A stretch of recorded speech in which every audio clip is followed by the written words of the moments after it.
Mon objectif, personnel, mon élan, de vie personnel, c'est de participer à faire évoluer notamment l'éducation et le travail, pour plus de bien-être. Donc en fait, c'est une quête personnelle de bonheur et une recherche, d'outils, de techniques, de théories à travers les philosophes, à travers les théoriciens et aussi les gens qui agissent depuis des années sur ces questions-là pour améliorer, la vie quotidienne des uns et des autres et la mienne évidemment aussi, au passage. Super. Et après, concrètement, vous avez donc. Alors concrètement, qu'est-ce que je fais? Je suis conférencière, formatrice, écrivain, chef d'entreprise. Je suis aussi une citoyenne engagée. Je suis conseillère municipale. J'ai créé une commission de bien-être et progrès. Je suis également engagée dans l'univers associatif. J'ai participé à la création d'une recyclerie créative dans mon village. Et je fais partie de la fabrique Spinoza, le think tank du bonheur citoyen. Je suis experte sur les questions de bien-être et d'éducation et de travail. Super. Donc vous intervenez auprès aussi d'enseignants et de. Absolument. Donc concrètement, qu'est-ce que je fais? J'accompagne les entreprises sur le bien-être au travail, les établissements scolaires, les écoles, les collèges, les lycées, sur le bien-être au travail, mais aussi sur le bien-être des élèves et aussi en éducation positive. J'accompagne aussi les familles, donc je peux organiser des conférences, des ateliers autour du bien-être dans l'éducation et de l'éducation familiale. Et c'est l'objet du dernier livre que j'ai écrit, qui est paru chez Hachette et qui s'appelle Les 5 clés d'une éducation réussie. Super. Et justement, quelles sont ces 5 clés d'une éducation réussie? Alors la première clé, alors d'abord la première chose, je pense, qui est importante par rapport à cet ouvrage, c'est de voir en fait que il vient d'une recherche, il vient d'une aventure, il vient d'une quête, et qu'avant d'aller vers ces 5 clés, la question c'est qu'est-ce que la réussite? La réussite, de mon point de vue, c'est le bien-être, c'est le bonheur. Partant de là, qu'est-ce qui peut nous rendre heureux, nous, individus, nous, êtres humains? Alors, pour répondre à cette question-là, je suis allée lire les philosophes, les psychologues, etc. Et j'ai mené toute une réflexion de fond sur les besoins. De quoi avons-nous besoin pour être heureux? Partant de là, j'ai élaboré toute une approche globale de l'éducation autour des besoins humains. Voilà, donc une fois que ce cadre-là est posé, les 5 clés d'une éducation réussie, au regard de ces besoins qui nous constituent tous, c'est la connaissance de soi, c'est prendre en compte l'enfant comme une personne à part entière, c'est le bien-être, donc cultiver le bien-être pour soi en famille et pour son enfant et pour ses enfants. Donc c'est-à-dire partir du principe que chacun a le droit au bien-être et que c'est tous ensemble qu'on va y arriver. C'est la co-construction de la vie quotidienne, alors évidemment selon le degré de maturité des enfants bien sûr, hein. Et puis c'est l'accompagnement à l'autonomie. Je dis bien accompagnement parce que l'autonomie tout seul, ça ne fonctionne pas, on le sait, les études le montrent. J'ai oublié de vous dire que je suis aussi chercheur, donc je cherche beaucoup en pédagogie, en éducation et en bien-être également. Donc les études, les recherches montrent qu'une autonomie trop importante, en fait, ça rend aussi les enfants et les adultes plus tard plutôt malheureux en fait. D'accord, super. Super. Et donc justement, si on apprend ces 5 clés, aussi le monde de l'entreprise, elle changera, non? Si on apprend ces 5 clés, le monde de l'entreprise changera. Malheureusement, je crains que ce ne soit pas aussi simple, mais effectivement, c'est poser les bases, en tout cas d'une conscience de soi plus accrue et aussi d'une capacité d'agir. Je ne sais pas si vous connaissez le concept de sentiment d'incapacité d'agir. La capacité d'agir qu'on retrouve en psychologie positive, c'est un élément très très fort pour le bien-être des individus. À partir du moment où on se connaît, on sait qu'on peut faire les choses, je sais que je peux le faire. Maria Montessori disait « apprends-moi à faire tout seul », il n'y a pas de hasard. À partir du moment où on a cette capacité-là, on développe sa résilience. Donc on sait qu'en cas de coup dur, on sera plus efficace. On développe aussi la connexion à ses rêves. C'est extrêmement important, la connexion à ses rêves. Donc, effectivement, on peut être plus heureux. Donc ça veut dire que dans l'univers du travail, si on développe ça et si on le travaille, si on le cultive, alors oui, ça peut marcher. L'éducation idéale en famille ou à l'école? Les deux. Les deux. Alors on va commencer, oui, remarquez, on peut effectivement, si on reprend l'ensemble des clés et si on se reconnecte aux besoins, l'éducation idéale, c'est une éducation qui va essayer de nourrir, de promouvoir un plein épanouissement des 6 piliers qui nous constituent, nous les êtres humains, donc du pilier physique, du pilier sensoriel. Donc le physique, on le connaît, hein, c'est le sport, etc. Le sensoriel, ça peut être par exemple le plaisir du beau, le plaisir du sens, donc tout ce qui est visuel, auditif, etc. Le plaisir, alors voilà, donc ça c'est vraiment le plaisir des sens. Ensuite, il y a la question relationnelle, donc la relation à l'autre, donc vraiment travailler cette relation à l'autre. Les émotions, extrêmement important, donc l'intelligence émotionnelle. Ensuite, bien entendu, il y a la dimension intellectuelle, qui est aujourd'hui la dimension prépondérante dans toute forme d'éducation, et quelque part malheureusement même encore en famille. Et puis enfin, la dimension de projection dans l'avenir, de croyance, donc de sens à la vie. Donc si on reprend ces éléments-là et qu'on les met en cohérence dans l'éducation, que ce soit à la maison ou à l'école, alors je pense qu'on pose les bases de l'épanouissement. Donc évidemment, pour investir ces 6 dimensions-là, il faut se connecter à la connaissance de soi, à la compréhension que l'autre est différent et que cette différence va me nourrir, au bien-être, à la co-construction. Donc un petit point sur la co-construction, par exemple en famille, ça veut dire on va organiser la vie quotidienne tous ensemble. L'heure du coucher, l'heure du déjeuner, qu'est-ce qu'on va déjeuner, etc. C'est potentiellement tous ensemble.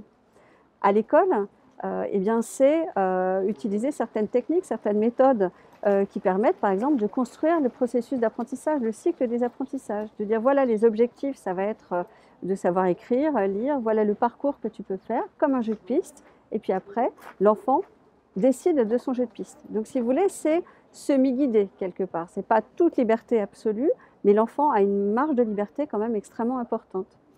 Et puis sur l'autonomie, rebelote, l'enfant, petit à petit, selon ses possibilités, va tester, découvrir, se tromper, tomber, se relever et petit à petit se construire comme ça, sous le regard attentif, bienveillant et constant de l'adulte.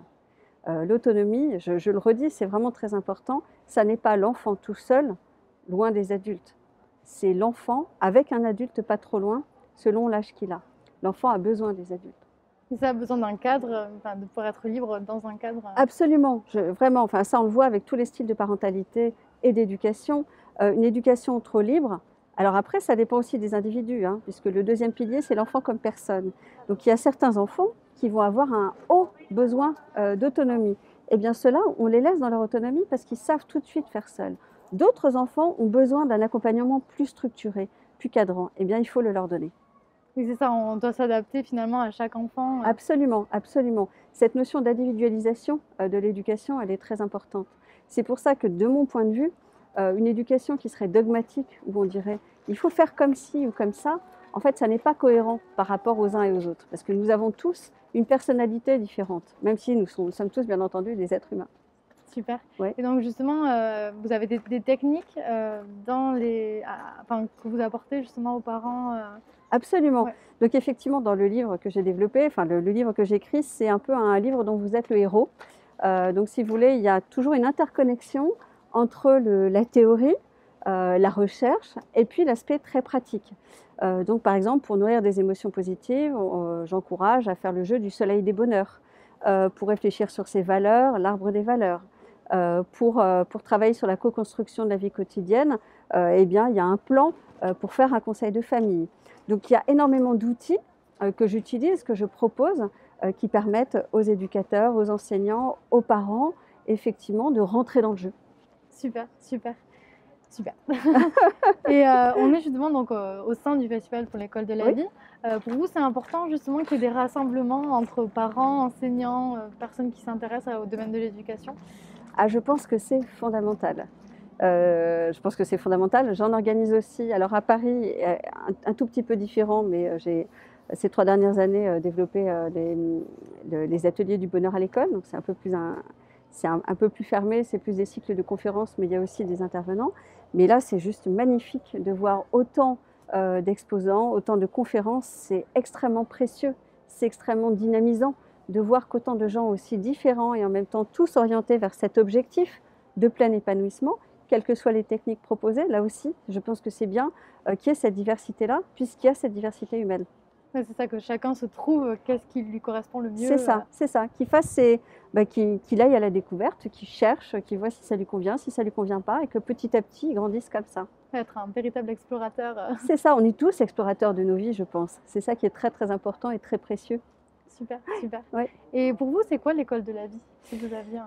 Alors pour moi, l'école de la vie, je ne sais pas si je le retournerai pas en la vie est une école.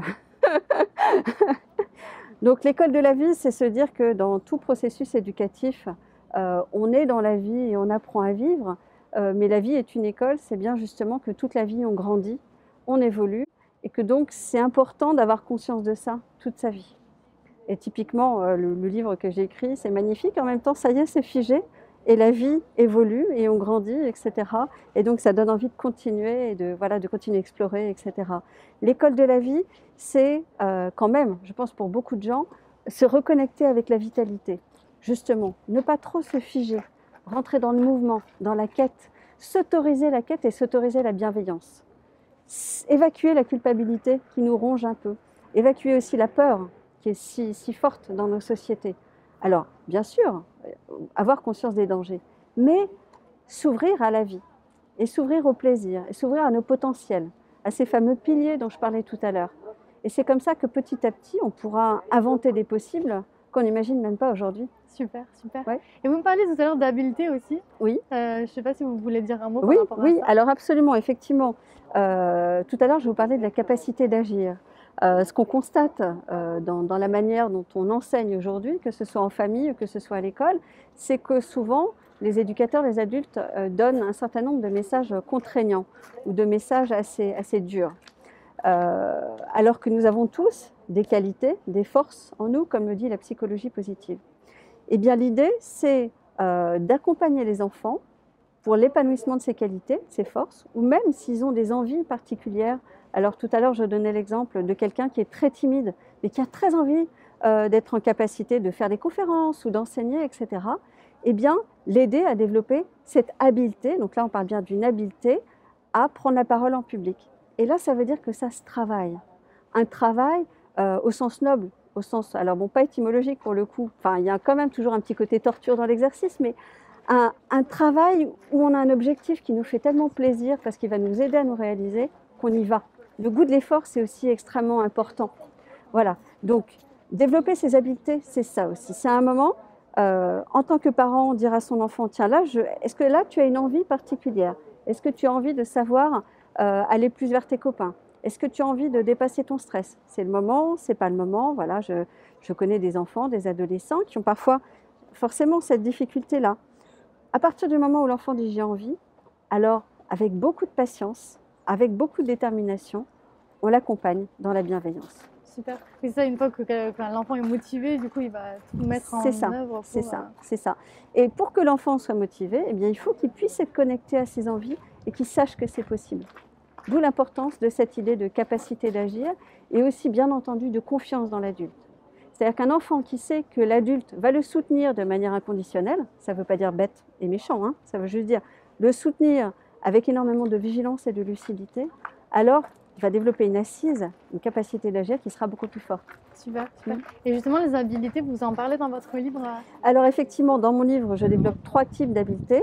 Les habiletés d'assise, donc qui sont les habiletés qui semblent correspondre finalement à notre stature personnelle. Les habiletés émotionnelles et les habiletés relationnelles. Et donc l'idée, c'est d'accompagner, d'aider ces enfants à développer leurs habiletés et puis soi-même, évidemment, d'en prendre conscience en tant qu'adulte. Super. Oui. Est-ce que vous voulez rajouter quelque chose? Est-ce que je veux rajouter quelque chose? Oui, sans doute peut-être 2 citations. La première, j'adore voir toutes ces citations ici. Je fais pareil quand je fais mes festivals, c'est super. La première citation, c'est la citation de Gandhi qui dit que l'exemple n'est pas un moyen d'éduquer, c'est le seul. Et donc ça veut dire que nous, en tant que parents, en tant qu'éducateurs, si on n'est pas connecté à soi, à la connaissance de soi, à ses besoins, à ses habiletés, si on n'est pas dans cette quête joyeuse de la capacité d'agir, je dis joyeux parce qu'on a toujours des occasions de prendre du plaisir aussi dans la vie. Ça ne veut pas dire qu'il n'y a pas des moments très très difficiles, on a tous des épreuves, on est d'accord, hein, mais quand même, se connecter à ce petit brin de joie qu'on a en nous, ça c'est extrêmement important. Eh bien si on n'a pas ça, comment peut-on transmettre ça à nos enfants? C'est pas possible. Donc, cette notion d'exemplarité, elle est extrêmement forte. Et la deuxième, c'est Socrate. Sois heureux. Alors, je ne me souviens plus exactement, mais c'est sois heureux, vis dans le bonheur, quoi qu'il arrive, profite de la vie. Super, merci. Merci. Beaucoup.